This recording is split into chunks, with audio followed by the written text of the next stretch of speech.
মহান রবের কাছে হাজারো শুকরিয়া আদায় করি, কারণ আজ থেকে প্রায় 4বার উমরা করেছি আজকের আগে। তো কখনো হজরে আসওয়াদ, যেটাকে আমরা বলি যে জান্নাতি পাথর, ওই পাথরে চুমু দেওয়ার কখনো সৌভাগ্য হয় নাই।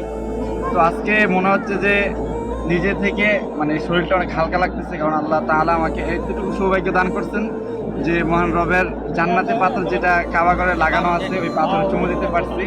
তো মহান রব তো বলেছেন যে কোনো বান্দা যদি এই পাথরে চুমু দিতে পারে তার সগীরা গুনাহগুলো ক্ষমা করে দেন।